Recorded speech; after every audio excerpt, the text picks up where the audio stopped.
Welcome to the LeaderCast podcast, a weekly deep dive into the stories that transformed our guests into leaders worth following. I'm your host, Joe Boyd.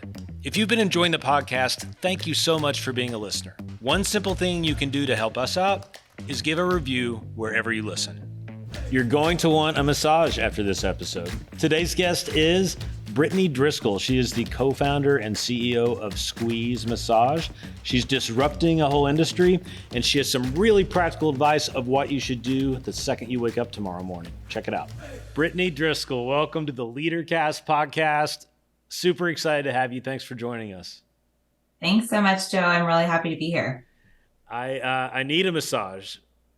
So don't we all? When I saw you pop up on my calendar, it just made me want one more. I am super excited to hear about your whole kind of life journey. But before we kind of go back in time and learn about you, just tell us a little bit about Squeeze Massage and the other things that you're into today.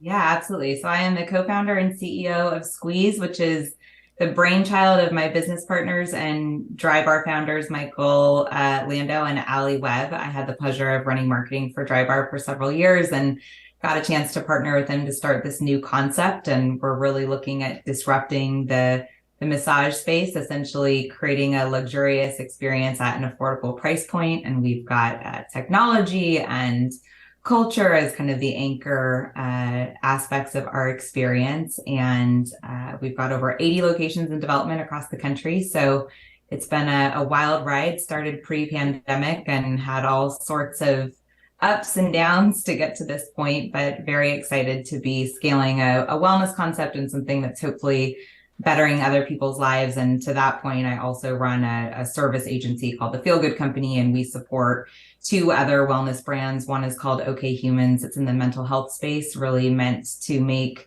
seeking help accessible and affordable. And Brightside is an infrared yoga and sauna concept that we just launched. Both of those are have flagships in Los Angeles and hopefully scaling nationwide soon here. I feel, by comparison, I feel strangely unhealthy all of a sudden. Well, life is short. I've had some, I've actually, speaking of that, had some real health scares along the way in my life and real moments that kind of hit you in the face and make you realize that life is short. So really just trying to do as much as I can with the short period of time I've got here to hopefully make some difference. Oh, that's awesome. And that, so I'm excited to kind of hear how that all started. So can you kind of take us on a journey back in time to little Brittany? So I'm curious about your childhood and what was the first thing you sort of remember kind of captivating your heart or your imagination as a kid? Any stories or anything that you were into? Yeah, gosh, what an interesting question. I feel like my childhood, well, first of all, I was very blessed. I had a wonderful family, grew up in a beautiful area.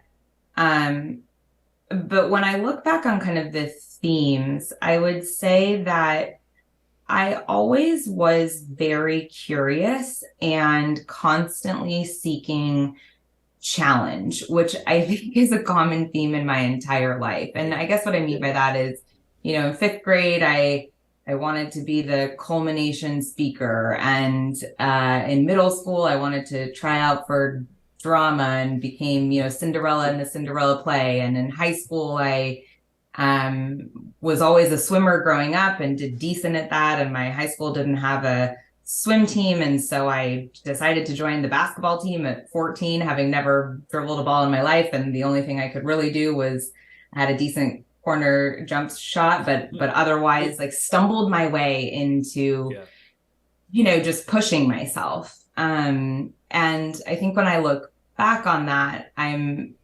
really grateful for having done all of those things, but I look back on it and it's kind of like, oh wow, as a kid, those were some big decisions to make without honestly really being pushed toward them. Yeah. The sort of grinding that you might associate with an entrepreneur is kind of in you, it sounds like.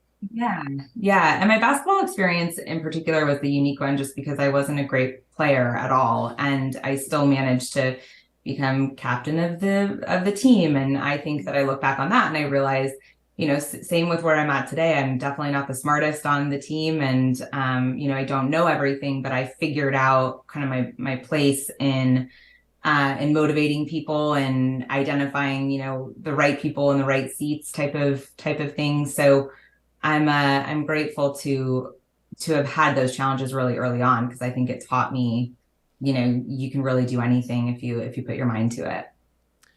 It's interesting that I never really asked anyone here this before, but it kind of strikes me that some folks are people that aspire to be leaders, right? And they kind of often arrange their lives and goals and ambitions around being a leader. Other people, it seems to me, are, I don't want to say accidental leaders, but the sorts of folks that when they end up in a room, they just end up being the leader. And I'm wondering, just because of what you said about basketball, is that sort of true of you, that you ever become a leader before you realize that's what you're actually doing? Like, it just kind of happened to you sometimes? I think that's right. I think that's right. Yeah, it is. It's an interesting mentality that I've just learned that it's a unique perspective that I have around, being in a group of people and wanting them to succeed and wanting to succeed together. And I think that, that's something that is really motivating to me and I love. And I think that when I look back on my life, people is actually really the through line of everything. And it really is, the best part of what I do today. And I'm kind of always seeking and constantly wanting to figure out how to connect with people and make a difference, even in the smallest of ways. Yeah. And all the products and places you work seem to have that sort of betterment, health kind of theme going throughout. Did you ever find yourself in a position where that wasn't kind of the guiding principle? And I'm wondering what that was like for you. Well, 100%. So when I was running marketing for Drybar, I loved every second of that job. It was such a fun ride. I joined the company when they were like 25 million, helped grow it to over 100 million. We always used to say that we weren't selling blowouts. We were selling the happiness and confidence that came with a blowout, because when you look good, you feel good. And when you feel good, you could take on the world. So, it felt really special to be part of this magnetic brand and playing a significant role in women's lives, even though on the surface it seems somewhat superficial.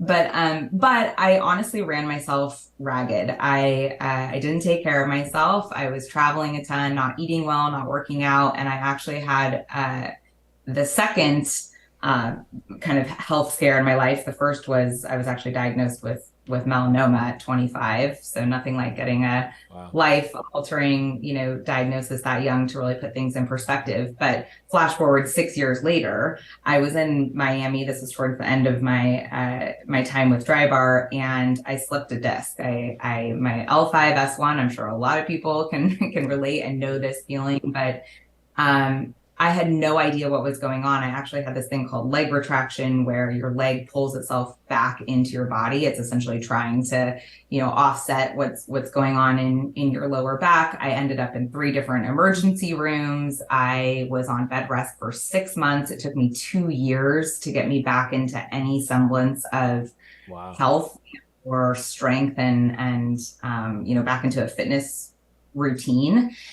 And so, that experience was, if you don't have your health, if you are debilitated physically to the point where you can't even concentrate on anything else, it's such an eye-opening experience, and one I never personally want to get myself back into. But part of the reason that we're creating all of these companies is that I hope, particularly post-pandemic, more than anything, people recognize just the value of investing in yourself and taking care of yourself first and foremost. Because what was so pivotal about that learning experience for me was I was working so hard for everyone else. Yeah. And I, all of a sudden, because I didn't take care of myself, could no longer do the thing that I was ultimately really trying hard to accomplish every single day. And that not only let myself down, but it let everyone else down too. So, I feel like it's just the resounding message for all of us should be, if we're not taking care of ourselves, the rest of it doesn't matter. I mean, at some point you're going to pay the price. It's I think I hear you and I believe you, and I've seen it. It's happened in my life and life of many of my friends. I do think it's almost like a pattern or a trap. I don't know the right words that you fall into, where in the moment, if you take a break, you kind of know you're overextending, you kind of know you're overworking, you know you're not eating great, but everything feels so urgent and important, and oftentimes it takes something from the outside disrupting that cycle, right? Which is what happened with you physically. It takes almost a lot more sort of, I guess, I don't know what the word would be, but like self-awareness or interior sort of fortitude to break that cycle without something happening to you sometimes. Right. That's right. Have you, since you've gone through those, I'm curious if throughout your life, have you noticed yourself maybe falling back in those negative patterns, and do you have self practices to get out of that, or you just kind of got to wait around for the next thing to happen? Do you No, I definitely do. I mean, I do travel a lot for my job still, so there's just realities to being on the road that are hard to maintain any semblance of routine. And so I for sure have moments where I feel myself slipping back into those bad habits or patterns. But that being said, when I started Squeeze, so again, that was, a decision that we had made collectively with my business partners following Drybar. I really wanted to commit to doing things differently, to having different habits in my life so that I could show up building this wellness company, walking the walk, not just talking the talk. So there are actually a lot of habits that I started to incorporate into my life at that point in time. This was now 6 years ago. That I still really, anchor down in today. And a few of those are, I really reset my morning routine, which I know is probably a very consistent theme that you talk about on this podcast, because I do believe that, the most successful people are very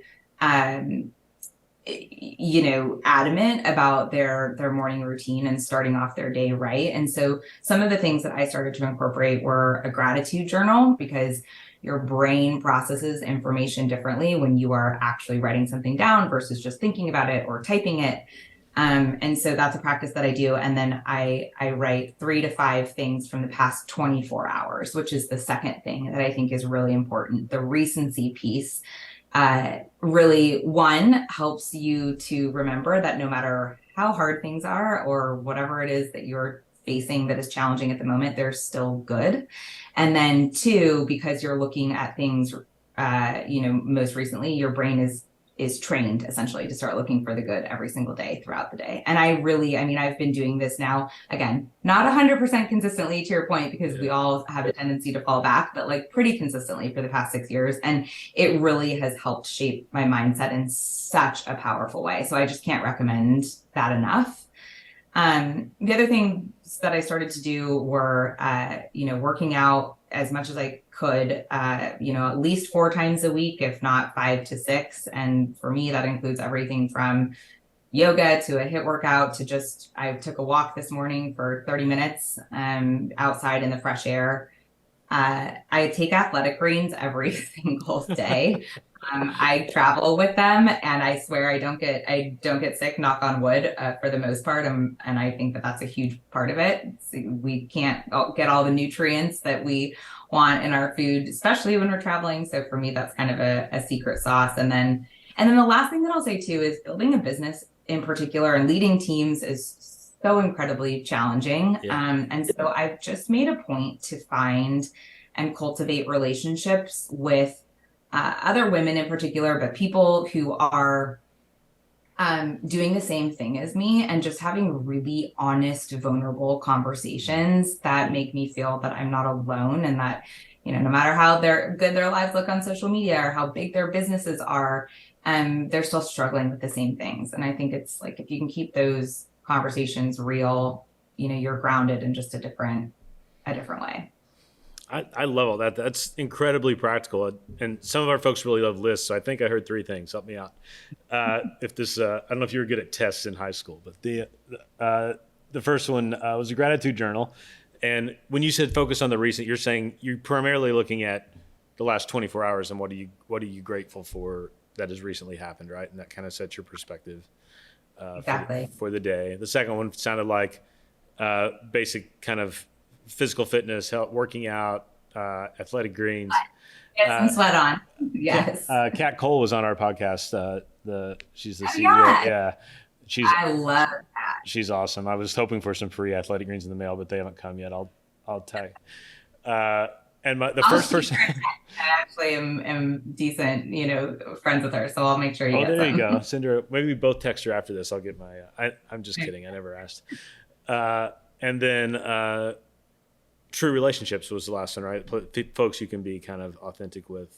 And I couldn't co-sign on any of those more. Totally agree with that. I am a confession. I generally rebel against routine with every ounce of my soul. I'm just kind of hardwired. I'm an improv guy. Like I did improv professionally, comedy.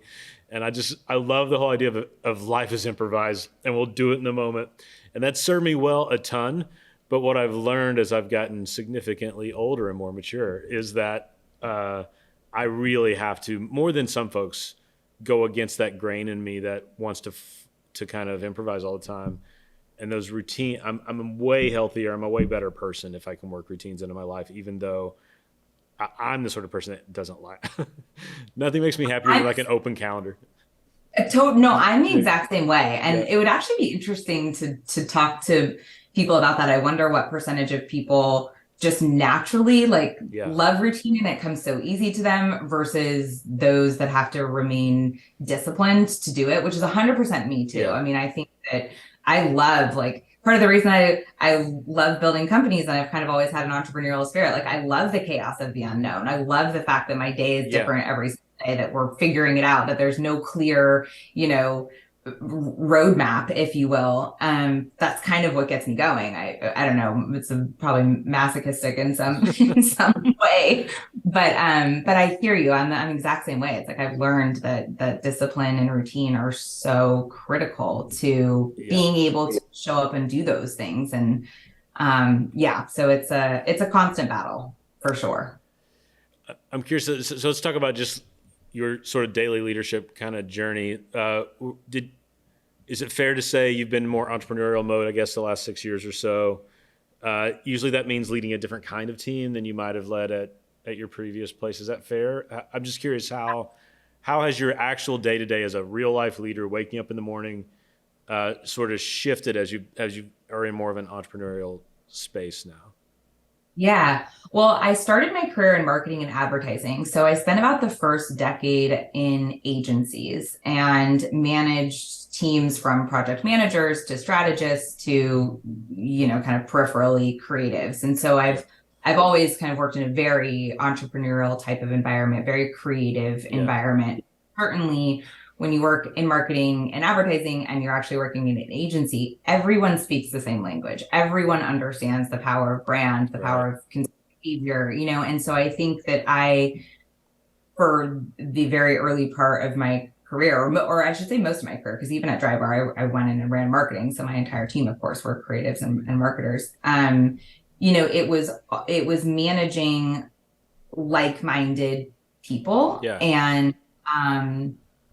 and also the energy of marketers and creatives is just so palpable. It's a different type of person, which I love, and, kind of thrive on. And so starting a company, all of a sudden you're now responsible for accounting and finance and technology and operations and all of these things that I've always worked cross-functionally with, of course, and particularly at Drybar had a ton of exposure to, but there is nothing like starting a company. I always like to say it's like holding out on a silver platter all of your vulnerabilities for literally everyone to see, because all of a sudden you're exposed because you're the one that's supposed to have all the answers, but of course you don't.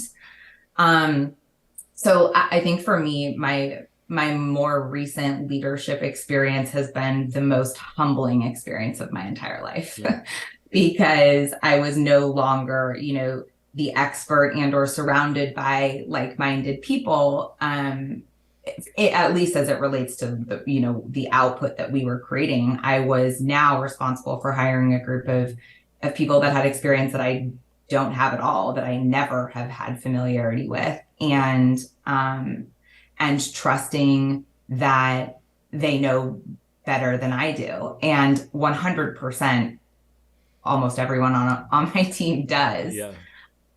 But it's like, sitting in those moments and going, wow, yeah, I don't know the answer and I'm the leader and I'm supposed to, it's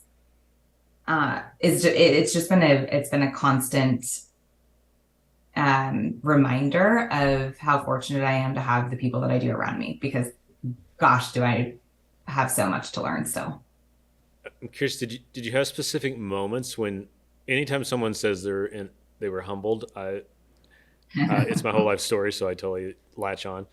But usually you start to feel like something before you verbalize it. And I'm curious, did you have any moments in where you had to sort of tell other people, I just don't know how to do this, or it's not, I want to be the leader, but did you have those real life conversations? Absolutely. I can actually think specifically with Squeeze. I've learned that I am a terrible teacher. I really don't have a lot of patience to teach.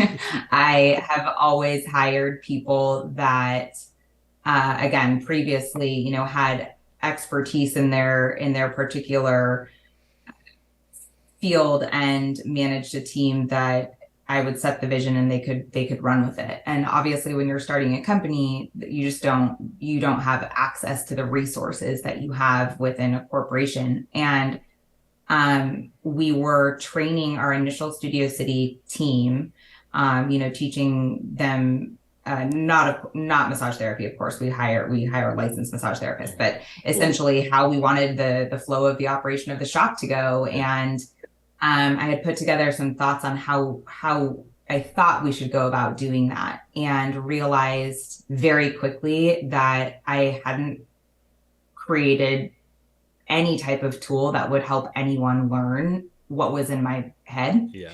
And I remember we were all sitting on the ground in the office, and I was just constantly, I was like getting this consistent feedback. Like, I don't understand how to apply this, how we can, and I just said, I guess I need everyone's help in figuring out how we translate what's in my head to what I ultimately want to happen. Because clearly, I'm saying we can do this, guys, like, let's make it happen. And everyone's like, what are you even talking about, type of thing, know? And so I realize now, I have an entire operations and training team that is responsible for, we've got a 550 page operations manual. We're franchising our business. I mean, in order to scale a franchise, you need to have step-by-step, paint by number, the documentation, everything needs to be laid out in a digestible format that's going to make people successful. And I really had no part in that because I am a terrible, at detailing out, the training moments. So yeah, that for me was a real eye opener. I was just like, wow, I don't know how I would do this without, thankfully, I had team members then that knew how to get us to a better place. And we thankfully got off the ground, in a less disastrous way than had it been just myself leading the way. So. And my experience, not always true. My experience is when you come clean, for lack of a better word, it tends to build trust, actually, in people, and loyalty even. Folks want to be led by people that will be honest and not kind of the old school pretend to have everything together all the time, right? Yeah. I think I would say that that's been very much my experience in building Squeeze. Is, again, I've really had those moments where I'm like, I don't know the answer. I'm very thankful that, Megan, our head of operations and training, you know how to do this better than I do. And Dave, my chief operating officer, who's been with me, thankfully, but I'm very grateful that my team has actually been with me since either day one or they were hired. So to your point, I think that there is something to be said for showing up and also empowering other people. I mean, how cool is it for, for everyone to be like, okay, yeah, like I have a hand in this just as much as, Britt does. And yeah, and that's been really, really cool. And again, kind of going back to the people piece, like that feels really neat to give people that opportunity as well. Yeah. I am interested in anytime someone says they're doing kind of a disruption model, that piques my interest. I think because I want to be that person, but I don't think I am. Like, because then when I actually try to do it, I'm like, I don't know. But the classic example is something like Uber that totally disrupted something. So when I have received massages and I enjoy them. That's all I know about that industry. So I'm curious, what are you actually disrupting? What was the shift in thinking that you felt like, oh, this is a big enough shift that we can build a whole business around it? Yeah.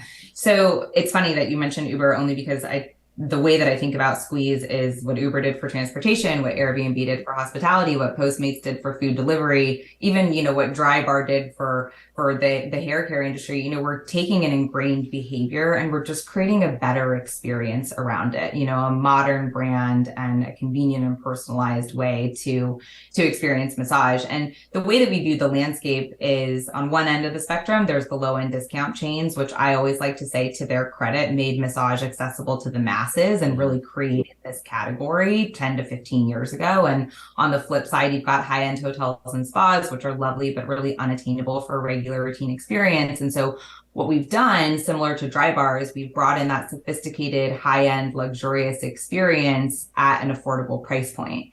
And then beyond that, I think the best business ideas really come out of personal frustration. And so if Michael and Allie, were on here with me, they would tell you that they were avid massage goers and hated the fact that they loved the massage, but they hated the fact that they had to call individual locations to find an appointment. They had to remember what therapist they liked. They had to repeat their preferences every single time they went in. And then the worst part was when they went to check out and they're in that relaxed state of mind, they're having someone ask about tipping, they're having to transfer their benefits from one location to the other. It was just like, it just felt like, gosh, there could be a much better way to do this. And so at Squeeze, we've used the same creative team as Drybar, the same architectural team. So again, really creating that surprise and delight, like love brand moments throughout every aspect of engaging with the brand. But the biggest differentiator is technology. So we're still a brick and mortar experience. You still come to us, but we have no physical point of sale in our location at all. We basically run like an e-com platform. We've got an app and a website experience that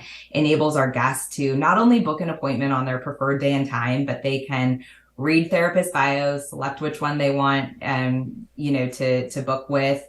When you get into the location itself, there's an aromatherapy bar. You choose from 4 different scents, where we have 6 different music playlists that you can choose from. When you get into your room, we've got mints and hair ties and a phone charger. We even have a ready button on the table, so you as the guest let the therapist know when you're ready for them to re-enter. And I forgot to mention, through the app, you actually set all of your massage preferences. So it's literally saved to your profile. The therapist reviews all of it prior to you even walking in the door. So again, very convenient, very personalized. And then post-massage, like Uber and Postmates, you pay, rate, tip, and review all at your leisure. So we like to say guests walk in and float out. It's a very seamless, relaxing experience. I'm all in. I'll be in LA in like 4 or 5 weeks, so I'll have my chance. I'll download it. Oh my gosh, yes. I'll go check it out. I would love to have you. Yeah, that would be awesome. Brittany, thank you so much for just telling your story and being a part, and especially the vulnerable parts. And there are so many folks that I'm sure are commuting into work this morning, listen to this, and can just really resonate. And for the practical advice, specifically around the gratitude journal, I just one of the powerful things about, I'll be totally transparent. Sometimes I wake up and I think everybody's got a podcast. do I need a podcast? But I'm glad people listen to it. I'm glad we can have these conversations. But why I think ours is important and why any of them in the leadership space anyway can be important is somebody's going to wake up tomorrow and they're going to start their gratitude journal, and they wouldn't have done it if you hadn't talked about it. And I hope it's more than one person, but I know that one person will. And so I just encourage the listeners and the viewers to do that, to just, there's nothing like, once you get started doing something, doing it again is so much easier. That's right. Yeah. Thank you for the opportunity, Joe. You're welcome. Thanks so much for being a part.